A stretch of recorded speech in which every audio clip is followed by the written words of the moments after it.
The Zarnaxian ships hung in the darkness of space like giant metal spiders. They had ruled this part of the galaxy for over 1,300 years. No one fought them anymore. No one could. They were too strong, too smart, and too scary. Commander Vexthor stood on the bridge of his scout ship and looked at the blue-green planet on the screen. His skin shimmered with a faint blue glow as he felt excitement rise in his four-chambered heart. Another world to add to the collection. Another species to harvest. "Scan complete," Commander said, his second-in-command. "The dominant species calls themselves humans. They have primitive nuclear technology and internal combustion engines. No faster-than-light travel. No energy shields." Vexthor's mouthparts clicked together in what his species considered a smile. "Easy prey, then. Begin standard observation protocol." The Zarnaxians were careful hunters. They always studied their prey first. They would watch the humans, learn their weaknesses, and then strike when the time was right. It had worked on 300 other worlds. It would work here too. But down on Earth, things were already going wrong for the aliens. Lily Carpenter stared at her computer screen in the quiet NASA lab. It was past midnight, but she couldn't sleep. The numbers from the Jupiter probes didn't make sense.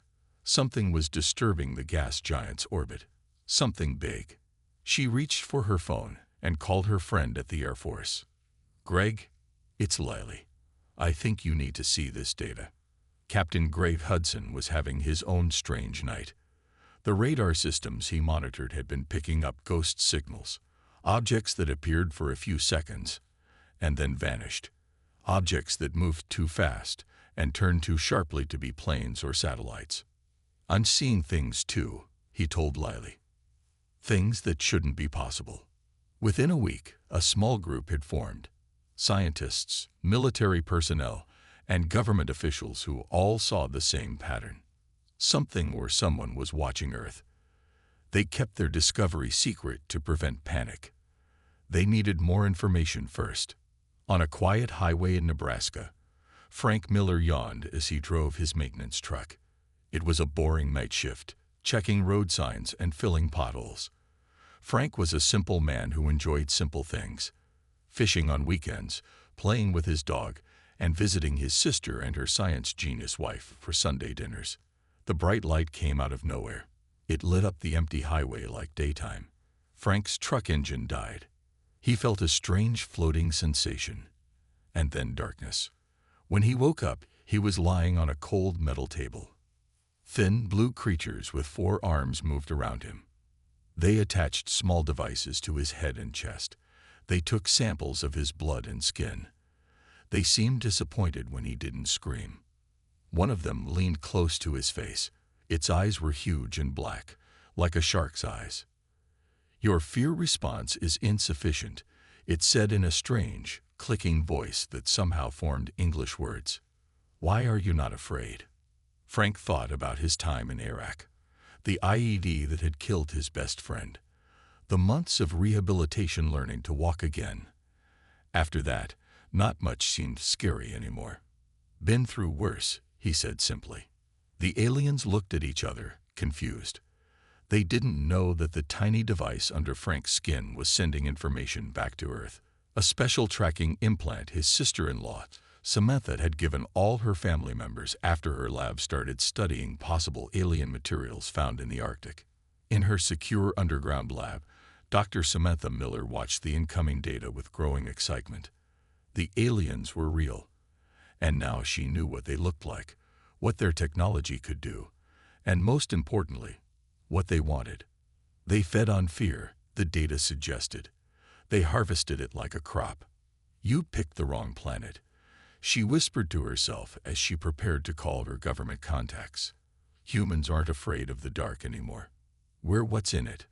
7 days later, Frank Miller was back on Earth. The aliens had wiped his memory, or so they thought.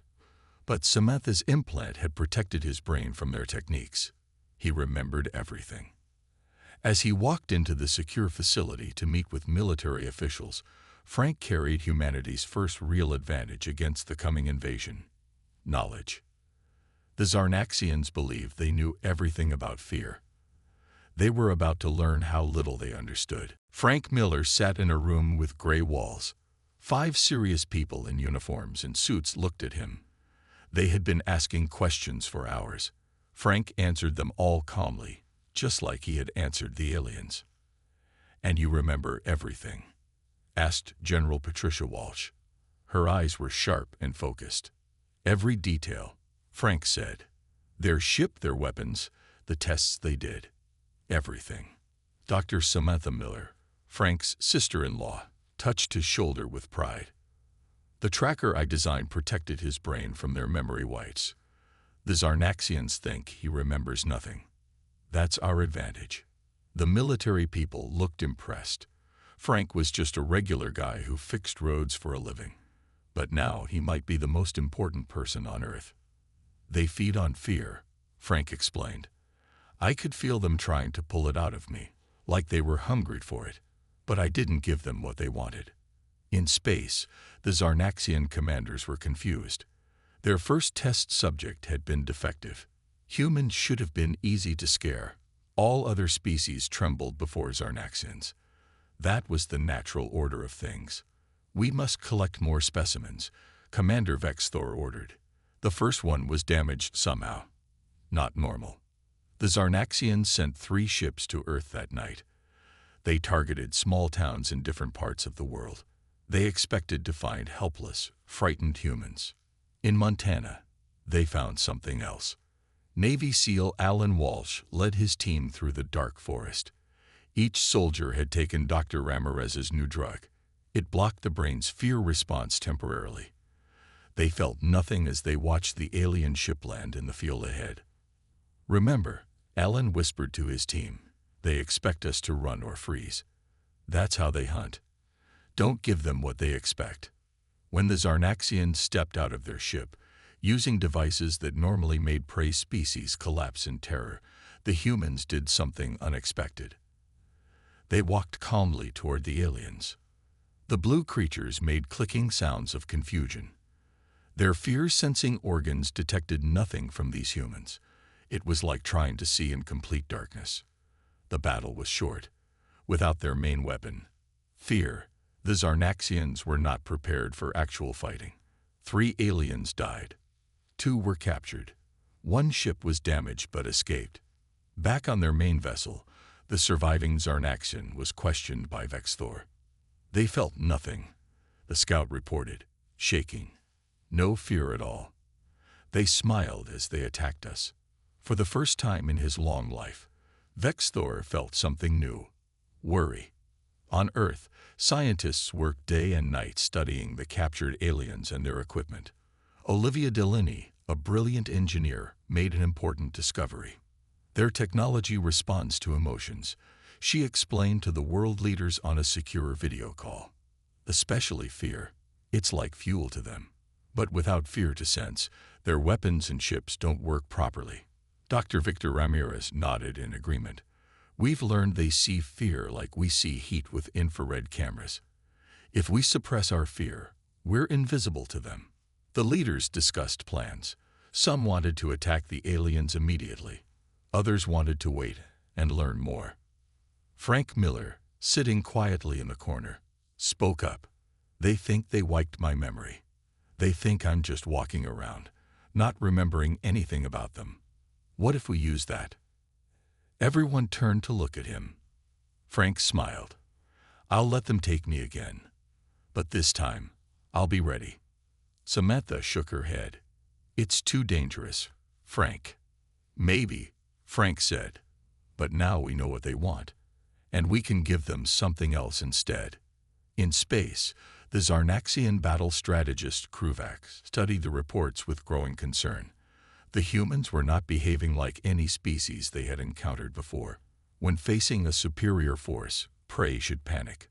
These humans were not panicking. Some were doing something even stranger. They were hunting the hunters. Kruvac didn't have a word for what he was feeling. Humans would have called it dread. Across the world, people went about their daily lives. They didn't know that alien ships watched from above. Only a small group of scientists, soldiers, and government officials knew the truth. They worked in secret to protect Earth. In his lab, Dr. Victor Ramirez mixed chemicals carefully. He had spent his life studying how fear worked in the human brain. Now that knowledge might save everyone. The drug is ready, he told the military council. It blocks fear for 6 hours. But we can also make something else. Admiral Linda Martinez raised an eyebrow. Something else. Victor nodded. A drug that creates fear, extreme fear, more than the aliens have ever felt from any species. The council members looked at each other. This was a new idea, a dangerous one. Fear is their food, Victor explained. What happens if we give them too much food? In space, the Zarnaxian High Command sent more ships to Earth. They were angry and confused. No planet had ever fought back so effectively. 3 more collection teams had disappeared. The humans were hiding something. Commander Vexthor was given one last chance to succeed. If he failed, the Zarnaxians would simply destroy the planet from orbit. Frank Miller walked alone on a country road at night.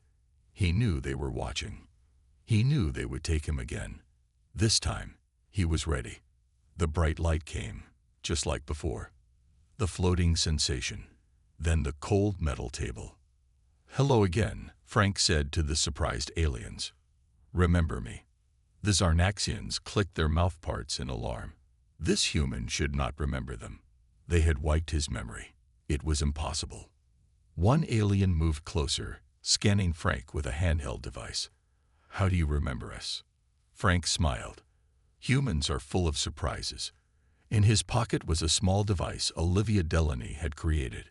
It recorded everything the aliens did and said. Under his skin were 2 injections, one with Dr. Ramirez's fear-blocking drug, and another with something very different. At the same time, across the ocean, Darius Wilson sat in a dark room full of computers. He was the best hacker in the world. Now he was trying to hack something not from Earth. "I think I found a way in," he told his team. "Their ships communicate on frequencies we can access, if we send the right signals." He typed quickly, sending code he had created by studying the captured alien technology. If it worked, the Zarnaxians would start seeing things that weren't really there. On the main Zarnaxian ship, something strange began to happen. The corridors seemed darker. Shadows moved where there should be no shadows. Crew members reported seeing figures that disappeared when approached. "It's impossible," Crewvac told Commander Vexthor. "Nothing can get past our shields." "Check the humans," Vexthor ordered. "They are doing something." Back on the examination table, Frank watched the confused aliens. They were receiving reports from their ship. Something was wrong. The aliens were beginning to feel something new. Something humans knew very well. Uncertainty. Frank pressed the hidden button on his palm. The second drug entered his bloodstream. His heart raced. His eyes widened. Every fear center in his brain lit up like a Christmas tree. The alien staggered back as if hit by a physical force. The fear coming from this one human was overwhelming, like a flood after a drought. They tried to absorb it, as was their nature, but there was too much. One alien fell to the floor, shaking. Another made high-pitched sounds of distress. Frank fought through his artificial terror. "Too much for you," he gasped. "This is just a taste of what humans can do." Across the ship, alarms sounded. Something was happening to the engines. The fear energy being collected was overloading their systems. In her secure facility on Earth, Dr. Samantha Miller watched the data coming from Frank's trackers. "It's working," she whispered. "They can't handle it." Admiral Martinez nodded grimly. "Now we send the message." A communication signal went out from Earth to the Zarnaxian ship. On every screen, in the alien's own language, appeared the words, "We are not PREI. We are Puredators who have ilearn you to be kind. Do not mistake kind NES for yes." The Zarnaxian ship shook violently. Warning lights flashed everywhere. The fear energy from one human had caused a system overload. Commander Vexthor had never seen anything like it. "Release the human," he ordered. "Cut off the energy collection. Now." The aliens removed Frank from the table. They practically pushed him toward the exit chamber. Their blue skin had turned pale, almost white with stress. "We will speak again, human," Vexthor said, trying to sound confident. But Frank noticed the commander's 4 hands were shaking. "Count on it," Frank replied with a small smile. Back on Earth, Frank was welcomed as a hero. The information from his recording device was priceless. Scientists now understood much more about how the Zarnaxian technology worked. Dr. Kyle Ferguson, who used to help the FBI talk to kidnappers and terrorists, now helped the military understand the alien mind. "They evolved as predators who feed on fear," he explained. "But they never had to face their own fears. They don't know how to handle it." Admiral Martinez nodded. "So we keep pushing. We make them afraid." Darius Wilson's hacking team had succeeded beyond their hopes. They could now send images and sounds directly to the alien ships. They sent shadows moving in empty rooms, strange noises in quiet places, things that made no sense, like humans walking through solid walls or standing unharmed in space. "Psychological warfare," Kyle explained. "Humans have used it against each other for thousands of years. Now we use it against them." In orbit, the Zarnaxian fleet was in chaos. Their ships, designed to harvest fear from others, had no defenses against feeling fear themselves. Crew members reported seeing impossible things. Some refused to patrol certain areas of the ships. Others couldn't sleep.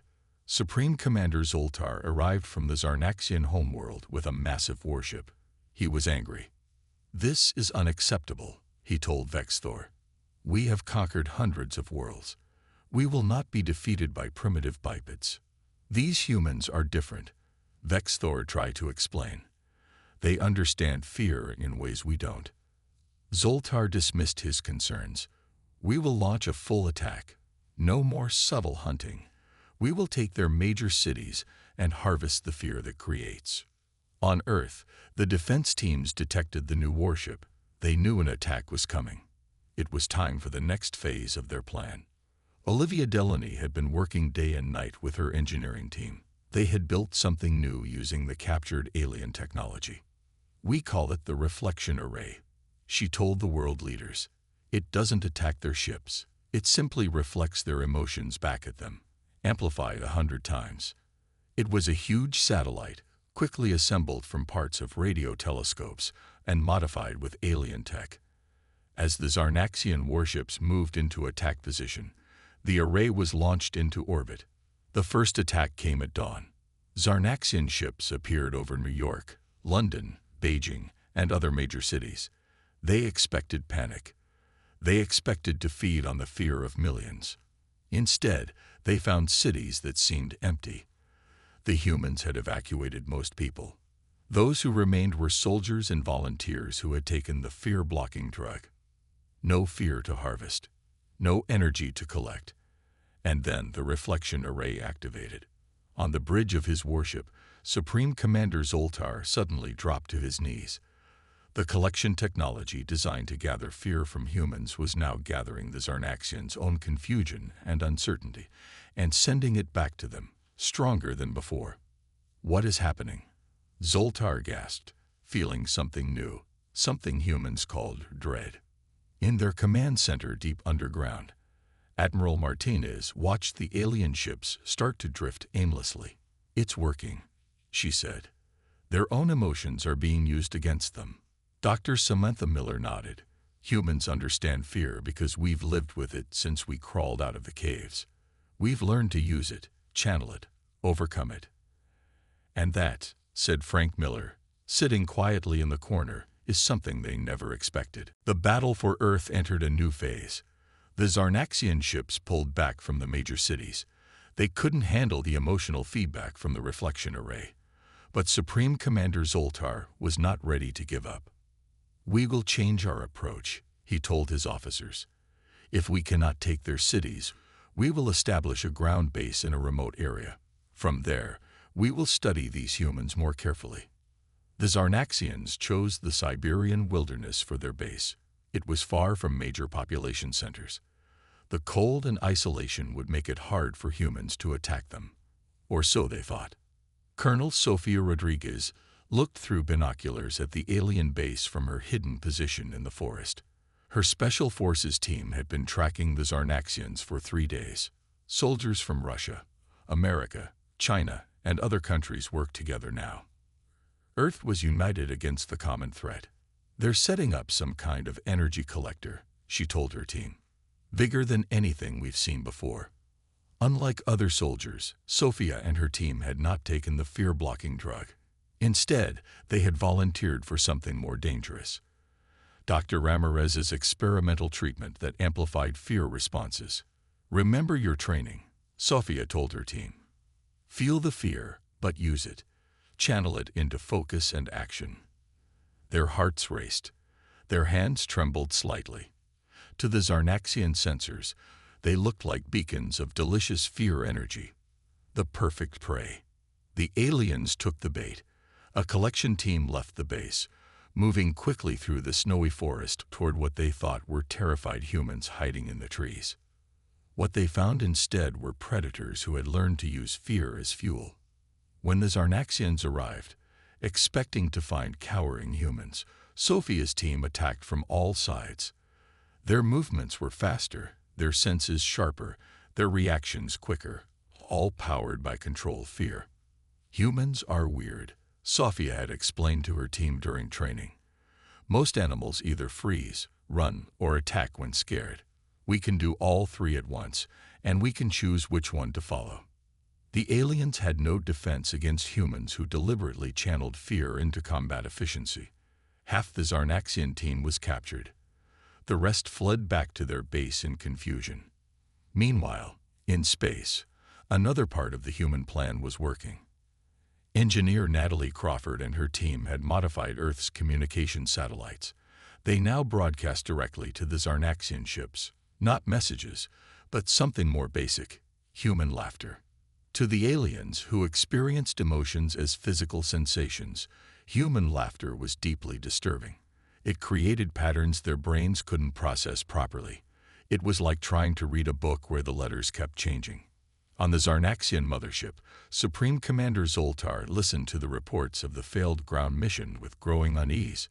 Something was wrong with the universe. Prey did not behave this way.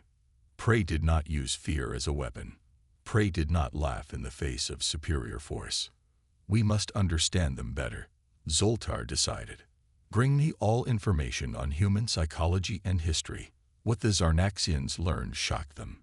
Humans had a concept called courage, which the aliens had never encountered before. It wasn't the absence of fear, but action despite fear. Humans celebrated those who faced danger willingly.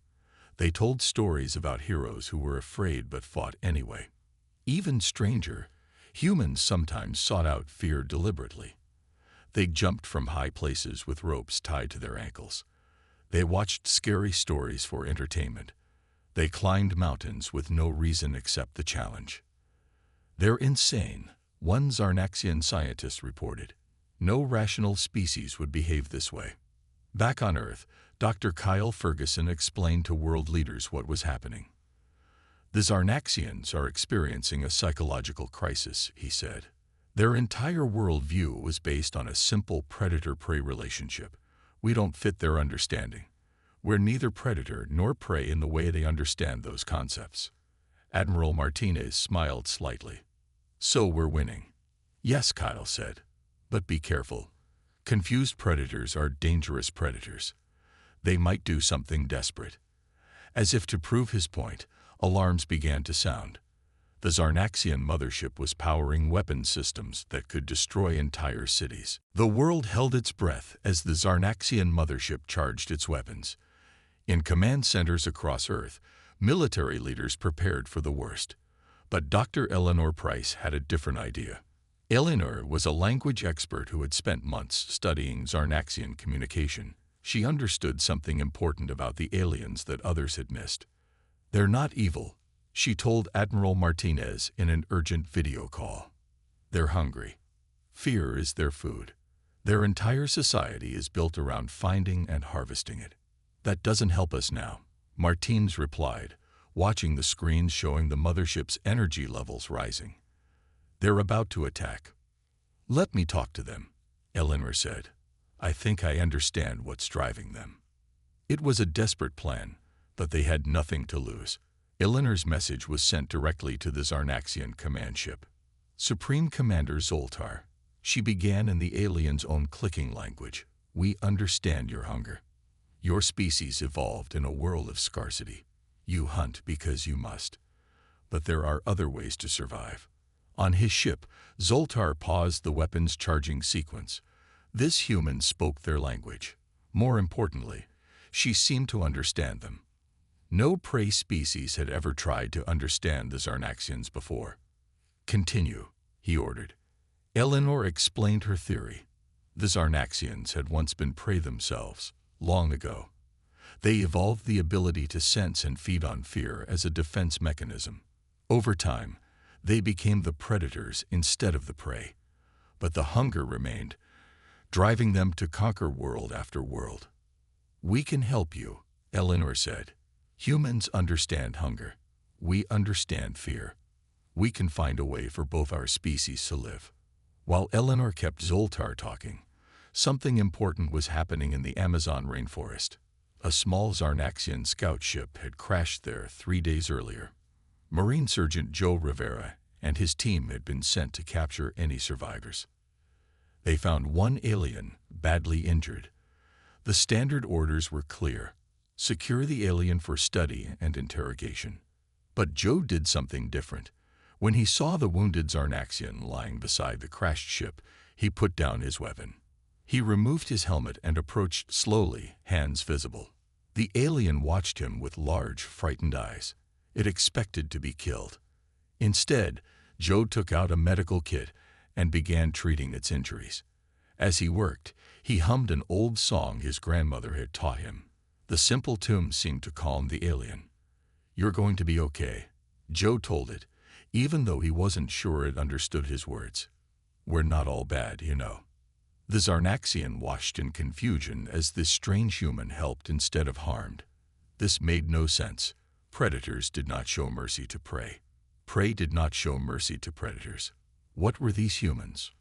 Unknown to both Joe and the injured alien, their encounter was being recorded by Joe's helmet camera. The footage was transmitted to command centers worldwide and hacked by Darius Wilson's team to be shown on every screen of the Zarnaxian fleet. On the mothership, Supreme Commander Zoltar and his officers watched in stunned silence as a human helped a wounded Zarnaxian. Is this a trick? Zoltar demanded. No, Eleanor replied.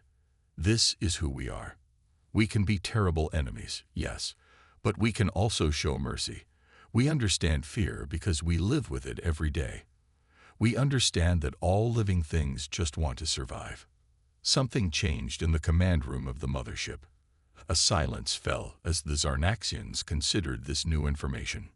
Then one officer, Trixlara, stepped forward.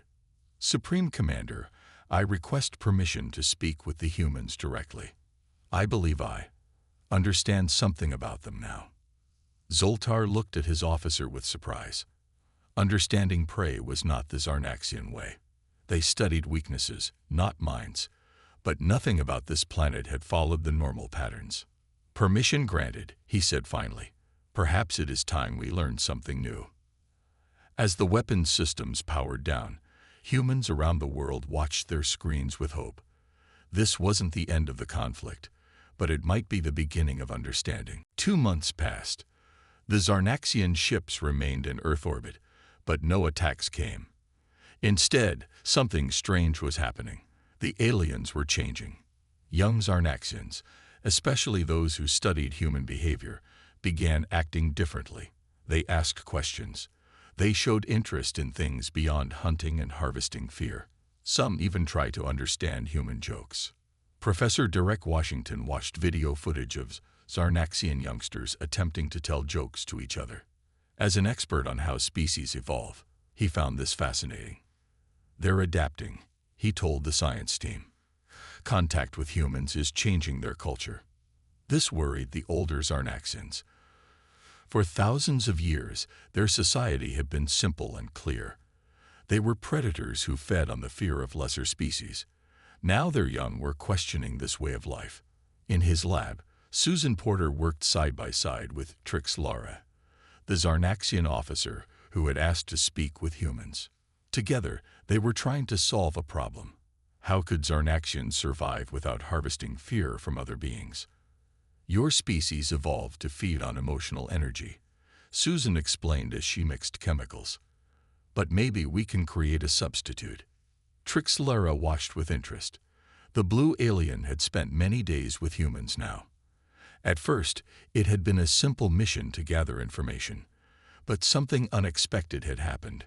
Trix Lara had begun to enjoy talking with Susan. They shared stories about their worlds. They discovered similarities despite their many differences. On my world, we have no word for what humans call friendship, Trix Lara said. The closest concept is hunting partner.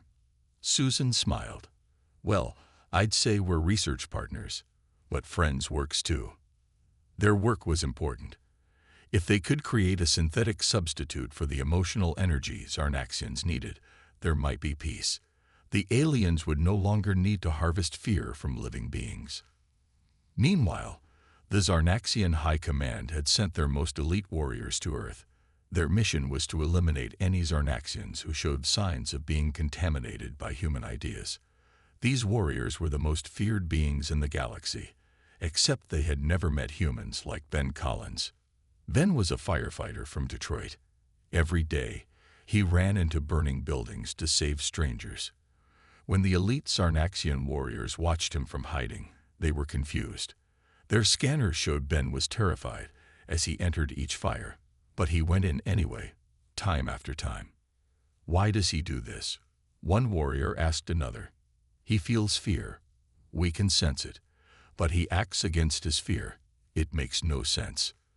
They watched other humans too. Maria Lopes climbed sheer rock faces hundreds of feet high with only her hands and feet. Her fear was clear to their senses, but she smiled as she climbed higher. The elite warriors reported back to their commanders. These humans are defective. They feel fear, but do not obey it. But the truth was more complicated. The Zarnaxians had always believed courage meant feeling no fear.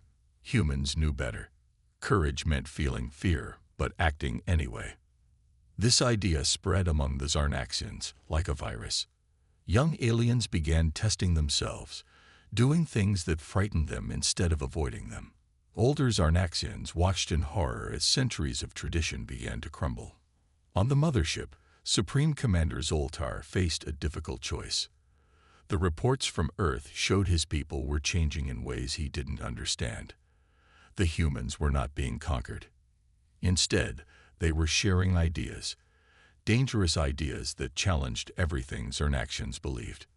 We should destroy this planet and move on, his advisors urged. The contamination is spreading. But Zoltar hesitated. For the first time in his long life, he felt curiosity rather than hunger. These humans were unlike any species the Zarnaxians had encountered. They treated fear as a tool rather than a weakness. Perhaps, Zoltar said slowly, we have something to learn from them. His words shocked the command room into silence. A Zarnaxian Supreme Commander suggesting they learn from prey. It was unthinkable. Yet as Zoltar looked at the images of Earth on his screens, he felt something new. Not hunger, not anger. Something humans called hope. 3 years after the Zarnaxian ships first appeared in Earth's orbit, humans and aliens sat across from each other in a large meeting room. It wasn't a surrender. It was a peace talk. Ambassador Rodney Carter led the human team. He was chosen not because he was the most powerful or the smartest, but because he was good at understanding others. Next to him sat scientists, military officers, and Frank Miller, the highway worker whose abduction had started everything. We don't want to destroy your civilization, Rodney told the assembled Zarnaxian leaders. We want to find a way to live together. Supreme Commander Zoltar, his blue skin now showing gray patches of age, studied the humans carefully. "Your species continues to surprise us," he said. "When faced with a superior force, most beings either surrender or fight until they die. You did neither. You understood us instead." Dr. Samantha Miller stepped forward with a small device in her hands. It was the result of 3 years of hard work by Susan Porter, Trix Laura, and scientists from both species. "This is a synthetic fear generator," Samantha explained. "It creates the emotional energy your people need to survive, without harming any living being." She activated the device. The Zarnaxians in the room felt the familiar sensation of fear energy washing over them, satisfying their hunger. But this fear came from a machine, not from suffering. "Fear doesn't have to come from pain," Samantha continued. "Humans create fear for entertainment. We watch scary movies. We ride roller coasters. We tell ghost stories around campfires. Fear can be a choice, not just a survival response." This idea had been revolutionary to the Zarnaxians. The concept that fear could be enjoyed rather than just endured or inflicted had changed how they saw the universe. Young Zarnaxian scientist Krelivor spoke up. "We have tested the devices. They provide sufficient energy for our needs. If we adopt this technology, we would no longer need to harvest fear from other species." The older Zarnaxians looked uncomfortable. Hunting had been their way of life for thousands of years. Change was difficult, but the evidence was clear. Their old way was no longer necessary. "And what do humans want in return?" Zoltar asked. "Knowledge," Rodney said simply. "Your people have traveled the stars for centuries. You've seen worlds we can only imagine. We want to learn from you, and we want to explore the galaxy together, as partners instead of enemies." In the years that followed, an unusual alliance formed between humans and Zarnaxians. Earth scientists learned how to build ships that could travel faster than light. Zarnaxian youngsters studied human art, especially works that explored fear and courage. Diana Wells, a human who studied different cultures, wrote about the changes that happened as the two species learned from each other. Humans became more aware of how emotions affected their bodies and minds. Zarnaxians learned that feeling fear didn't make them weak. What mattered was how they responded to it. Eventually, human Zarnaxian crews traveled to distant stars together. Other species watched in disbelief as their former oppressors arrived with humans at their side, offering friendship instead of threats. "We don't understand," said the leader of the Proxima colony when the first joint ship arrived. "The Zarnaxians were monsters who fed on fear. Now they come with humans as friends. How is this possible?" Captain Lily Carpenter, commanding the Starship Explorer, smiled. "We showed them something they had never seen before. We showed them that fear can be faced, not just felt or fed upon. We showed them courage." As news spread across the galaxy, other species began to see humans in a new light. These strange creatures from Earth had done what no one thought possible. They had changed the Zarnaxians not through superior weapons or technology, but through a different relationship with fear itself. Frank Miller, now an old man watching a sunset on a distant planet, smiled as he remembered being strapped to that examination table years ago. "They thought they knew fear," he told his grandchildren. "But humans showed them something better. We showed them how to be brave."